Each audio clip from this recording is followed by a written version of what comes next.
पिछली वीडियोस में हमने देखा कि एक लॉग लाइन और जॉनर क्या होता है।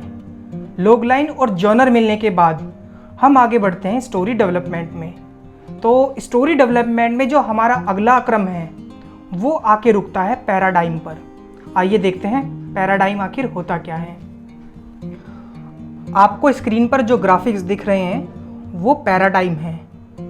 एक्चुअली पैराडाइम का जो कॉन्सेप्ट है वो सिड फील्ड करके एक स्क्रीन राइटर गुरु थे, उन्होंने ये कॉन्सेप्ट निकाला था जिसमें उन्होंने स्टोरी को एक्ट 1, एक्ट 2 और एक्ट 3 में डिवाइड करके प्लॉट पॉइंट्स डिसाइड किए थे। ये सब आखिर होता क्या है अभी हम आगे देखेंगे।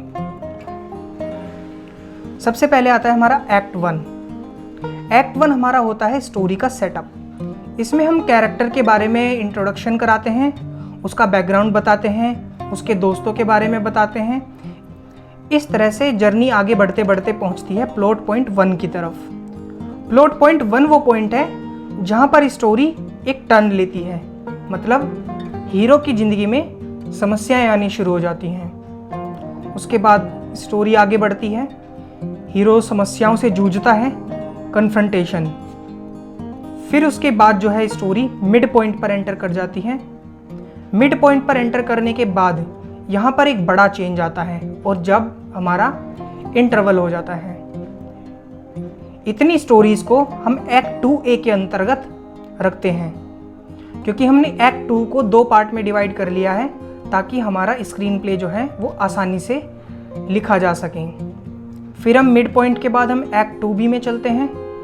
एक्ट 2B में फिर कहानी आगे बढ़ती है और कन्फ्रंटेशन बढ़ता है और धीरे धीरे हम पहुंच जाते हैं प्लॉट पॉइंट 2 की तरफ। फिर वही प्लॉट पॉइंट का मतलब जहां पर स्टोरी टर्न लेगी। यहाँ से कहानी फिर टर्न लेती है और हमें नई चीज़ें हीरो के बारे में पता चलती हैं या हीरो को अपने बारे में पता चलती हैं। फिर कहानी आगे बढ़ती है और हम एक्ट 3 में एंटर हो चुके हैं। एक्ट 3 आते आते सारे पत्ते खुल चुके होते हैं और कैरेक्टर जो है अपनी एंड जर्नी की तरफ बढ़ता है। एक्ट 3 के आसपास क्लाइमैक्स होता है और क्लाइमैक्स के बाद रेजोल्यूशन आता है। रेजोल्यूशन का मतलब या तो हीरो यहाँ पे जीत गया या वो हार गया।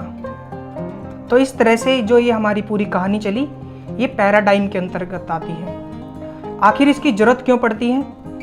पैराडाइम की ज़रूरत हमें इसलिए पड़ती है क्योंकि जो हमारी स्क्रीन प्ले है वो एक लिमिटेड टाइम फॉर्मेट है। कहने का मतलब है मूवी 2 घंटे की होगी या 2.5 घंटे की होगी, ये डिसाइड करने के लिए हम अपनी कहानी को पहले से ही इन एक्ट्स में बांट देते हैं ताकि हमें स्टोरी डेवलप करने में आसानी रहे और हमें साथ ही टाइम का भी ध्यान रहे।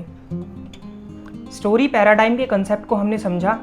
अब आइए देखते हैं लॉग लाइन और पैराडाइम की मदद से हम अपनी स्टोरी को आगे कैसे डेवलप करें। इस कंसेप्ट को थोड़ा अच्छे से समझाने के लिए हमने अपने आप से एक कहानी तैयार की है।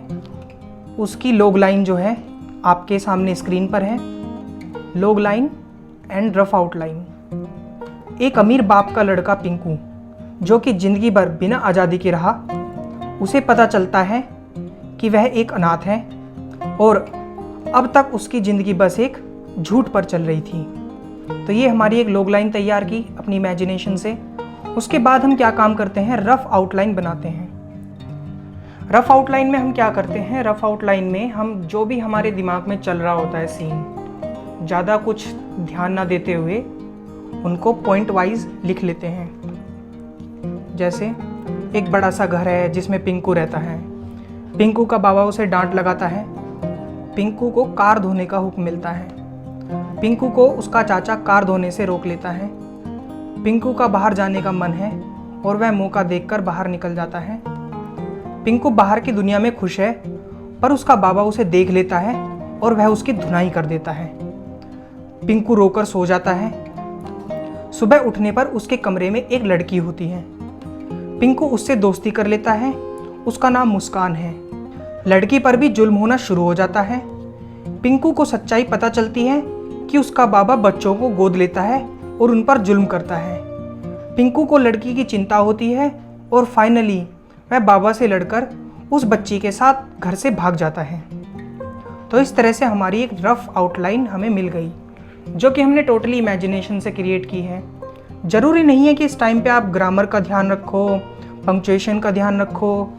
कोई शब्द गलत होता है तो कोई बात नहीं, क्योंकि ये सब चीज़ें जो हैं हम अपने आइडिया को डेवलप करने के लिए बना रहे हैं। इस टाइम आपको परफेक्ट होने की ज़रूरत नहीं है। उसके बाद जब हमें रफ आउटलाइन मिल गई तो हम इसको पैराडाइम के हिसाब से 3 एक्ट स्ट्रक्चर में तोड़ेंगे। तो हमारा इस कहानी में एक्ट 1 क्या बनता है? पिंकू का जीवन, घर बड़ा पर नौकरों की ज़िंदगी। तो एक्ट 1 में हमने क्या काम करा? पिंकू जो हमारा कैरेक्टर है उसका जीवन हमने दिखाया कि बेचारे पर कैसे जुल्म हो रहा है। उसका बाबा अमीर तो है पर उसको नौकरों जैसी ज़िंदगी जीने पर मजबूर कर रहा है। फिर हमारी कहानी में ट्विस्ट कहाँ पे आता है? जब पिंकू घर से बाहर निकलता है, वही हमारा प्लॉट पॉइंट बनेगा। और फिर हमारा जो है अगला आता है एक्ट 2A। एक्ट 2A में क्या होगा? पिंकू और मुस्कान की दोस्ती होगी और पिंकू का लगाव मुस्कान की ओर बढ़ेगा। और मिड पॉइंट हमारा जो बनेगा वो बनेगा कि मुस्कान पर जुल्म होना शुरू हो गया है, क्योंकि किसी पर जुल्म होगा जभी तो क्यूरियोसिटी बढ़ेगी। हार्डनेस जितनी ज़्यादा होगी कहानी में उतना ही मज़ा आएगा। फिर हमारा अगला जो एक्ट होगा, एक्ट 2B, वो आएगा पिंकू का सच्चाई तलाशना, क्योंकि उस पर जुल्म हो चुका है। तो वह समझने की कोशिश करेगा कि यार ऐसा क्या है मेरे बाबा में जो इतना टॉर्चर करता है बच्चों को। तो बाबा की सच्चाई से वह वाकिफ होगा। फिर उसके बाद हमारा एक्ट 3 आएगा।